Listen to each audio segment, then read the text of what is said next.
আজি নিৰ্বাচনী সভাত উপস্থিত থকা মোৰ লগতে অহা সতীৰ্থসকল, নামখিনি নকওঁ, অলপ দেৰি হ'ব, সৰহকৈ ক'ব বিচাৰিছোঁ। আজি ইয়াত উপস্থিত থকা 6টা বুথৰ আমাৰ নিৰ্বাচনী কমিটি বুথৰ সভাপতি, সদস্য, বিষয়ববীয়াসকল আৰু কাঠিজাল অঞ্চলৰ প্ৰত্যেকখন গাঁৱৰ আজি উপস্থিত থকা মোৰ প্ৰতিষ্ঠিত দেউতাসকল, আইসকল, বন্ধু বান্ধৱীসকল, আমাৰ দলৰ প্ৰেমীসকল, আপোনালোকে এই পবিত্ৰ মঞ্চত লগ পাই নথৈ আনন্দিত হৈছোঁ। আপোনালোক সকলোলৈকে শ্ৰীচৰণত প্ৰণিপাত জনাইছোঁ।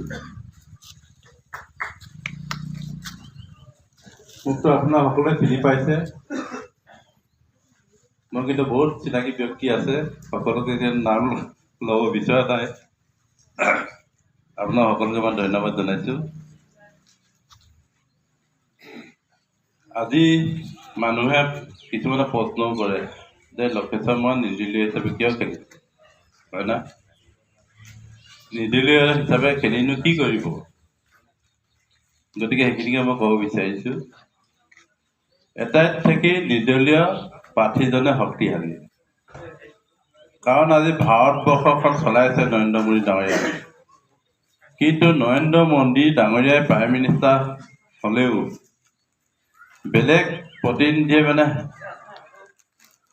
এটা খুঁটা হিচাপে ৰখাই থৈছে। আপোনালোকে শুনিছে চন্দ্ৰবাবু নাইডু, নীতিশ কুমাৰ, তেখেত কিন্তু বিজেপি দলৰ নহয়, বেলেগ দলৰ পৰা তেখেতে সহযোগ কৰিয়ে চৰকাৰ গঠন কৰিছে। আজি ময়ো নিৰ্দলীয় হিচাপে উঠিব বিচাৰিছোঁ। যদি আপোনালোকে জিকাই দিয়ে, এটাইত থাকি শক্তিশালী কিন্তু এই নিৰ্দলীয় প্ৰাৰ্থীজনে হ'ব। হয়তো বিজেপিয়ে চৰকাৰ বনক বা কংগ্ৰেছে চৰকাৰ বনক, নিৰ্দলীয় প্ৰাৰ্থীজনৰ ডিমাণ্ডটো বেছি।